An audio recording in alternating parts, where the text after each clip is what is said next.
రక్షకుడును మన ప్రభునైన యేసుక్రీస్తు నామంలో మీ అందరికీ హృదయపూర్వక వందనాలు. ఈరోజు దేవుని వాగ్దానము కీర్తనల గ్రంథము 7వ అధ్యాయము 17వ చరణము. యెహోవా న్యాయము విధించువాడని నేను ఆయనకు కృతజ్ఞతాస్తులు చెల్లించెదను.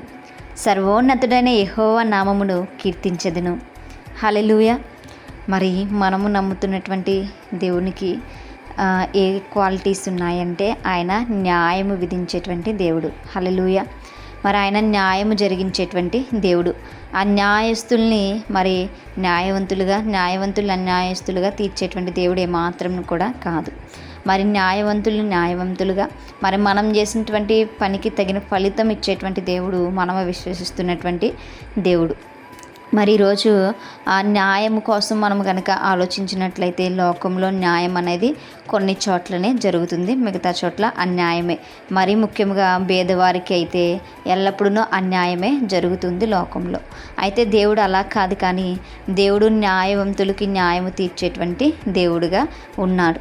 మరి న్యాయము మరి ఎవరికి తీరుస్తాడు దేవుడు అంటే ఎవరైతే మంచి కార్యాలు చేస్తుంటారో, ఎవరైతే అక్రమాలు చేయకుండా నీతిగా జీవిస్తారో వారికి దేవుడు న్యాయమును జరిగించేటువంటి దేవుడై ఉన్నాడు. మరి మనం చేసేటువంటి క్రియలను బట్టే మనకి తీర్పు అనేది తీరుస్తూ ఉంటాడు. మరి పరలోకము మరి నీతిగా ఉండేటువంటి వాళ్ళకి ఇచ్చేస్తారంటే, మరి నీతి అంటే మన దృష్టిలో కేవలము ఇతరులకు మంచి చేయుట, మరి లంచం తీసుకోకుండా ఉండుట, ఇవి మాత్రమే నీతి కార్యాలు. కాబట్టి ఇవి చేస్తే మరి దేవుడు పరలోకానికి తీసుకెళ్తాడంటే లేదు. వీటితో పాటుగా చేయవలసింది ఏంటి అంటే మరి రక్షకుడిని మనం అంగీకరించాలి. యేసుక్రీస్తు వారు రక్షకుడు అని, ఆయన మన పాపములను కడిగి వేశాడని చెప్పి మనం ఆయన యందు మరి విశ్వాసం ఉంచితే, మనము మన నోటితో ఆయన్ని ఒప్పుకుని మనము విశ్వాసులుగా గనక జీవిస్తే ఆ విశ్వాసము నీతిగా మార్చబడుతుంది.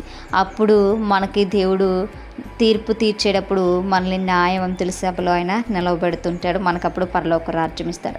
అది దేవుని దృష్టిలో నీతి అంటే. మరి ఈ లోక నీతి వేరు, దేవుని యొక్క నీతి వేరు.